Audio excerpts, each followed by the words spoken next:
Veja como é fácil ser membro apoiador do meu canal no YouTube, canal Marco Antônio Villa.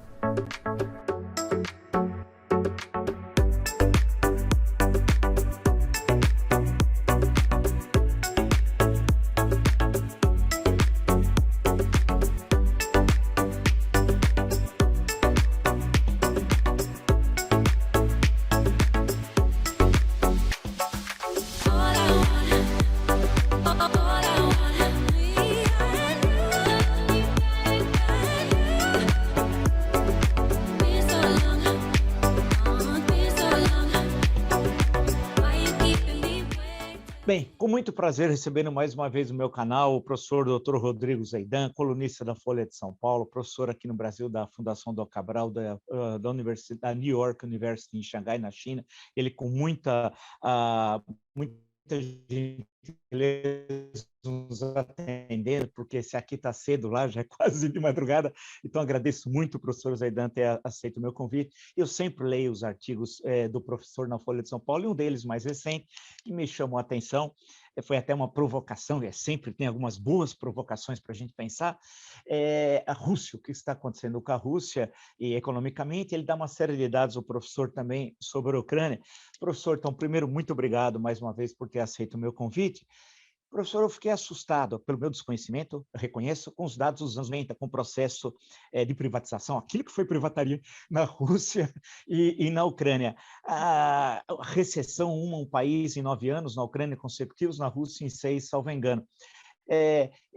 Como é que foi esse processo? Eu poderia dar só uns toques muito rápidos, assim, só para quem nos acompanha, que esse assunto, por incrível que pareça, é desconhecido aqui no Brasil. É um assunto. Primeiro, muito obrigado pelo convite, Vila. Sempre um prazer muito grande estar com você.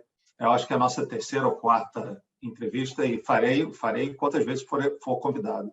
Obrigado. Bem, em relação ao que aconteceu nos anos 90, na ex-União Soviética, a gente chama isso de economia de transição, né? Como é que você sai de um regime para outro? E, no caso dos ex-países da União Soviética, foi um desastre completo, né? O que o mundo deveria ter feito era ter apoiado a Rússia e os outros países com um tipo de um plano Marshall, um tipo de plano de reconstrução. Não foi feito nada disso. Colocaram os consultores de paraquedas nesses países para tentar reformular a economia do zero. O problema é que essas economias tinham empresas, tinham infraestrutura, mesmo que fossem economias socialistas, elas de alguma maneira funcionavam, né? O PIB na Ucrânia, em 1989, era $3 mil por ano, $3 mil em valores de hoje, per capita. Valor esse que não é hoje, antes da guerra. Ou seja, a Ucrânia, hoje, o ucraniano médio é mais pobre do que sob o regime soviético, que é um absurdo completo, né? E parte disso foi essa transição super mal feita. E o que aconteceu? Uma desorganização econômica completa, porque você não tinha mercados, você não tinha propriedade privada no sentido estrito. Então, no primeiro momento, o que você houve é o colapso. Você não tem propriedade privada e as pessoas naquele regime socialista não produzem mais, aquelas empresas não existem da noite para o dia, né? Então, como é que você faz? Bom, não faz. O que aconteceu na Ucrânia, o que aconteceu na Rússia, e na verdade aconteceu em todos as repúblicas, as ex-repúblicas soviéticas, todas elas entraram numa profunda recessão, uma depressão econômica como a gente não conhece, nunca vivenciou no Brasil, e todos esses países passaram por processos hiperinflacionários, né? Ou seja, desorganização completa. E o diagnóstico do exterior era: não, mas isso é assim mesmo, e você privatiza tudo que precisar privatizar, organiza o Estado, vocês sabem fazer, e pronto, e bola para frente. Não foi isso que aconteceu, obviamente, né? Os estados que saíram daí foram estados que, até hoje, com poucas exceções, são estados super desorganizados. Exceções: Látvia, Letônia, Estônia e Lituânia, por exemplo, são algumas. A Polônia era um sucesso, ainda está indo bem economicamente, mas retroagiu em termos políticos. Não é à toa que Letônia, Estônia e Lituânia, que estão indo bem, estão na União Europeia. Mas a Ucrânia foi um desses casos, né? E a Rússia também. Pegaram os ativos estatais e, em vez de venderam ao preço de banana para os amigos, para os que hoje são os oligarcas, né?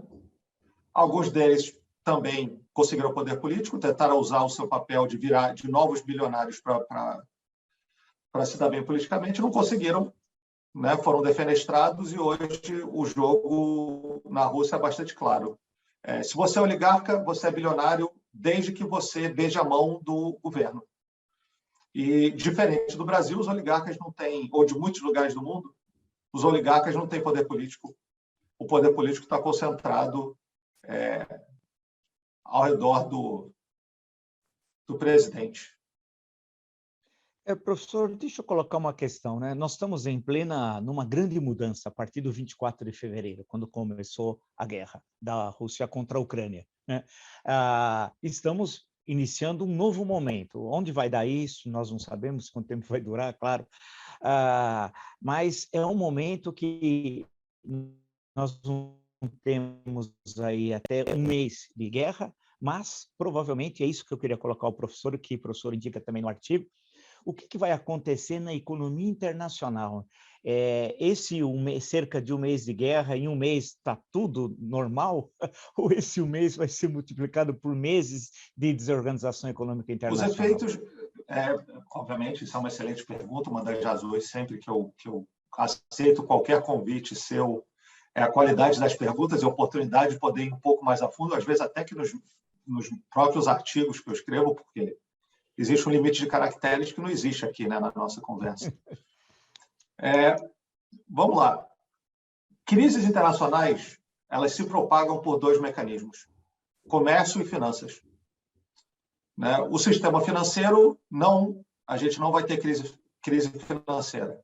Né? Inclusive, a gente está vivendo isso no Brasil, um processo de valorização cambial, porque o nosso juros foi para a estratosfera, para conter a inflação. A propagação da crise da guerra, do ataque da Rússia à Ucrânia, vai ser uma propagação via comércio internacional e via desestabilização geopolítica, dependendo de como a China vai reagir. Mas, de uma certa maneira, a desestabilização via comércio vai acontecer. Você simplesmente tirou uma economia de cerca de 2 trilhões de dólares, uma economia do tamanho do Brasil, você tirou ela do mundo, basicamente, né? Ela hoje continua exportando energia enquanto a Europa aceitar não pagar o preço de simplesmente fechar a torneira da Rússia. Né?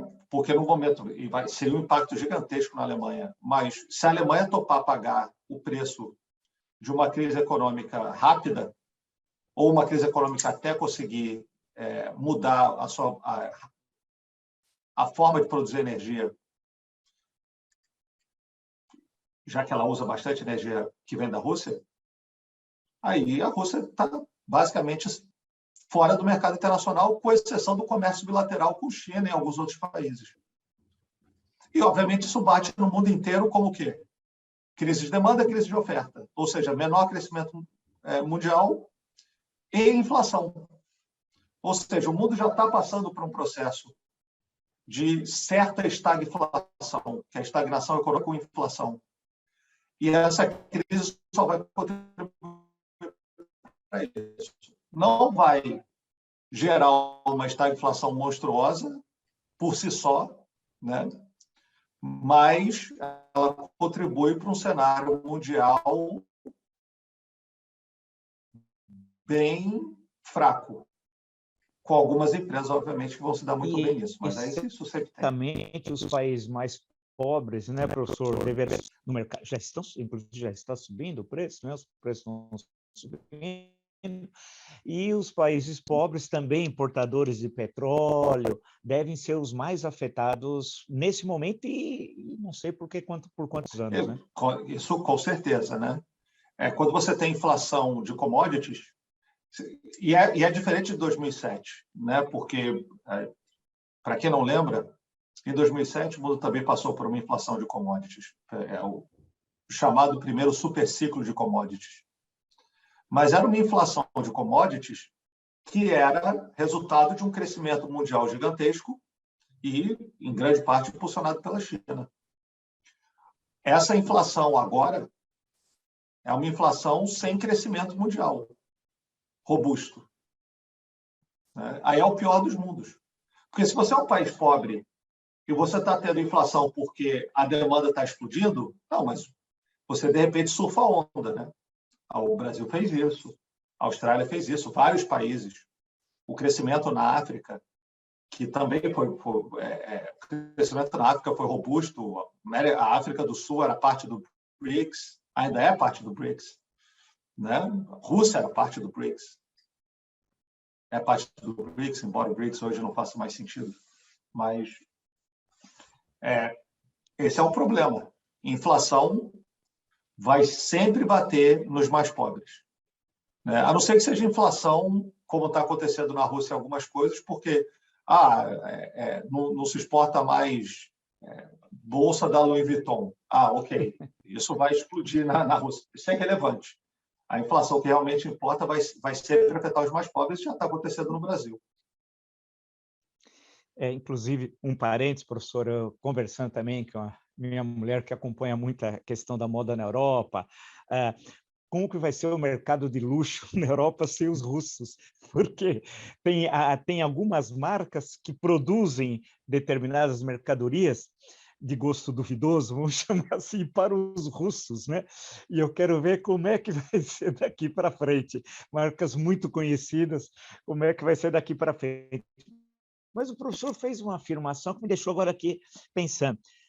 BRICS, não cabe mais falar em BRICS, grosso modo foi o que o professor disse em certo momento. Por quê? Essa é uma pergunta muito interessante. Na verdade, já não fazia há um tempo. Tá? BRICS foi um termo cunhado em 2001 por um economista-chefe do Goldman Sachs para se referir a grandes economias que seriam o motor do crescimento mundial.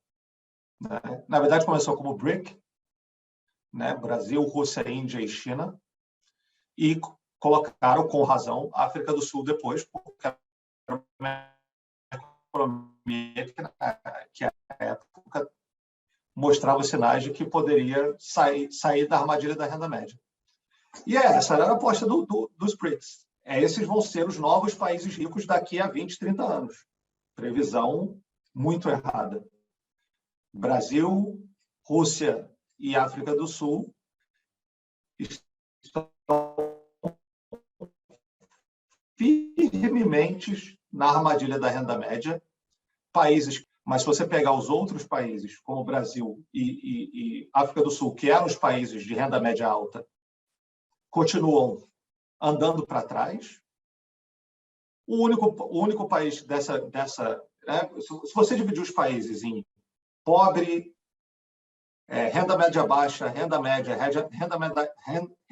alta e rico, o único país que subiu classificação nos últimos 20 anos foi a China, que em 2001 era um país de renda média baixa, entrou na OMC em 2001 como país de renda média baixa, e hoje é um país de renda média alta, com PIB per capita maior que o Brasil. Tinha um PIB per capita 1/8 do Brasil.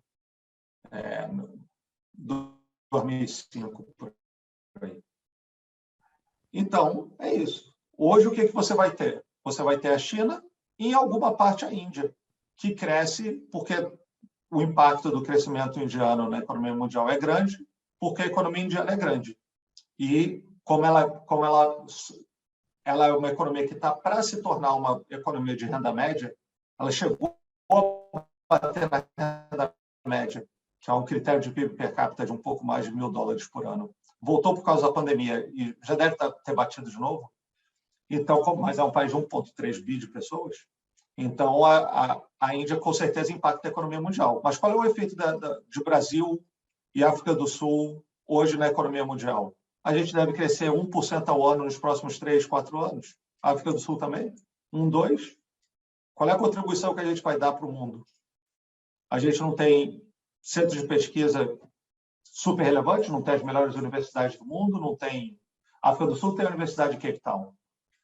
Mas qual é o motor? Tudo bem, a gente vai vender alimento, vai vender commodity, vai vender alguma coisa de manufaturado, mas o nosso papel na economia mundial está claro, andar de lado nos próximos 5 anos e tentar se recuperar do desastre que é esse governo, que é quase um governo de terra arrasada, literalmente no caso das terras indígenas. Professor, pegando a sua expressão, contribuição para o mundo. Bem, a da China, nas últimas décadas, é extremamente significativa. E aproveitando que o professor está justamente na China, como é que vai ser o impacto previsto? O que é possível a gente especular, se for o caso, esse também é o nosso papel, né? Desse conflito do 24 de fevereiro, vamos colocar essa data, né, como isso, que é um marco, na verdade, né, para a China, porque a China é uma enorme potência econômica, né? É uma potência diplomática, mas que não está ainda à altura da potência econômica que ela é, e é uma potência militar, mas que não está à altura da potência econômica que ela é. Logo será, provavelmente, tudo indica que isso ocorrerá nas próximas décadas, vai no campo militar, porque no campo econômico todo mundo sabe a importância da China. Como é que fica essa questão? A China caiu numa armadilha ou não? O documento, quando a China assina o documento conjunto, os dois presidentes, Xi Jinping e o presidente Vladimir Putin, e amizade sem limites, achei a expressão muito pesada diplomaticamente, porque a amizade se assina, amizade sem limites aí é um exagero. Como é que está essa questão da China dentro da sua análise nesse contexto? Vamos lá. A China tem várias barreiras, desde barreira demográfica. Primeira coisa, militarmente a China não é nada. Tá? A China tem 2 milhões o exército da China é o mais numeroso do mundo, mas o impacto dessa guerra aqui dentro, da guerra da Rússia aqui dentro para a China, é mostrar o seguinte: olha aqui, ó, a gente ficava. O Tratado de 2001, o Tratado da Boa Vizinhança, que foi assinado em 2001 entre Rússia e China, que foi renovado, porque era um tratado de 20 anos, e foi renovado por mais 5 ano passado, era um tratado que era basicamente um tratado que a China queria pegar a ajuda militar da Rússia, queria ter acesso à tecnologia militar. A tecnologia militar na China nos últimos 20 anos melhorou? Melhorou muito. Se colocou muito dinheiro nisso? Colocou muito dinheiro nisso. A China fez suas coisinhas aqui, criando uns atóis aqui no sul no mar do sul da China, aqui, uns atóis para tentar aumentar a sua área. Sim, fez algumas coisas aqui. Mas essa guerra mostra o seguinte: a gente está muito atrás. Dentro da China, com certeza a mensagem foi: olha, a gente não tem nenhuma condição militar de pensar em qualquer tipo de aventura militar que envolva o Ocidente. Não que eu acho que isso nunca foi objetivo, tá? O objetivo chinês é supernacionalista. Vocês podem ver que a China gosta de falar de Taiwan. A China não tem o menor interesse em aumentar império. O projeto para a China é para chinês, é quem ela considera chinês. Né? Considera Taiwan chinês, vai querer em algum momento aumentar relações. Como é que vai ser esse aumento? A gente vai descobrir. Mas o poderio militar eu meio que desconsidero. Ela tem um poderio militar no sentido de números.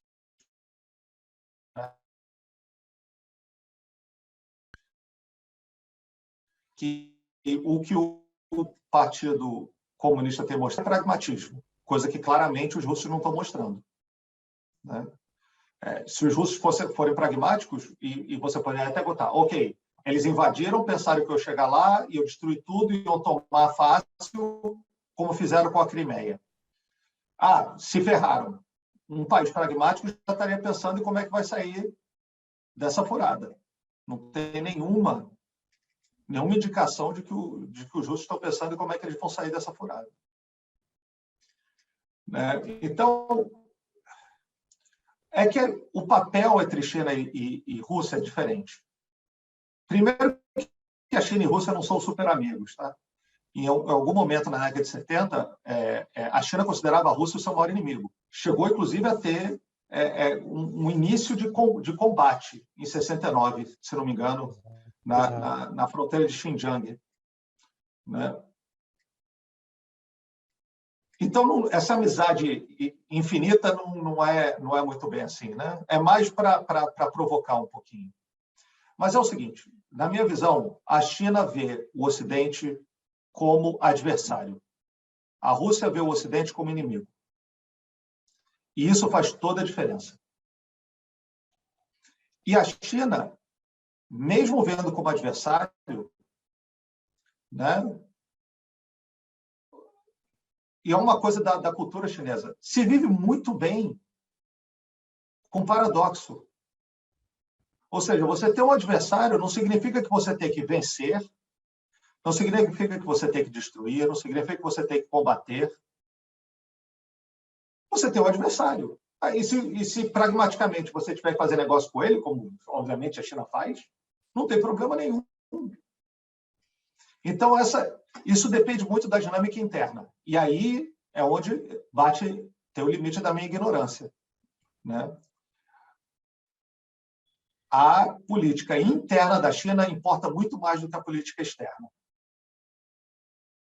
E aí, entender de política interna da China é algo que nem chinês entende, porque é super complicado. As pessoas acham que o Xi Jinping tem poder absoluto, que o Politburo de 9 pessoas tem poder. Não é bem assim, são 1,4 bi de pessoas.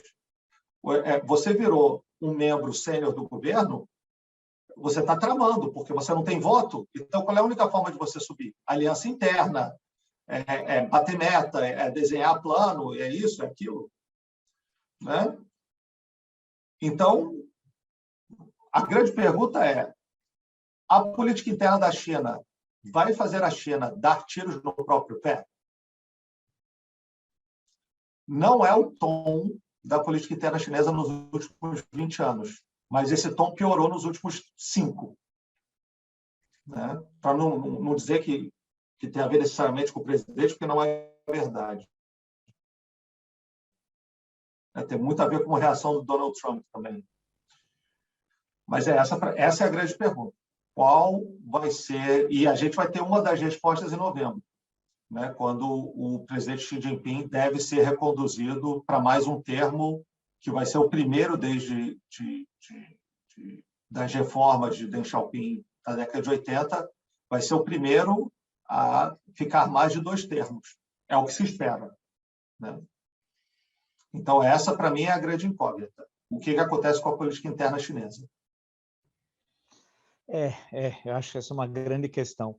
Professor Rodrigo Zeidan, mais uma vez, mas muito obrigado mesmo pela sua exposição, pelos dados apresentados, pela sua clareza e colocando questões que são importantíssimas para a gente pensar. E o objetivo do canal é esse, fazer pensar. Dar respostas simples para problemas complicados não tem espaço aqui. Nós temos de pensar, refletir, e isso depende muito aí o papel das universidades, da pesquisa, o professor como pesquisador, das pesquisas acadêmicas, né, de tentar sair do senso comum, que é essa filosofia das massas, e ir para o campo científico e desenhar esse cenário apaixonante que é essa década. E no nosso caso aqui no Brasil, né, como é que nós vamos nos recolocar no mundo, que é uma tarefa urgente para o nosso país. Então, muito obrigado, professor, muito obrigado mesmo. Mais uma vez, muito obrigado, Vila. Quero deixar uma mensagem de esperança para os seus ouvintes. A gente tem uma chance de mudar a história do Brasil em outubro, novembro. Espero que a gente abrace a ideia de mudar o Brasil para melhor, porque senão vai ficar muito difícil. Mais uma vez, muito obrigado pelo convite e é sempre um prazer. Valeu, obrigado.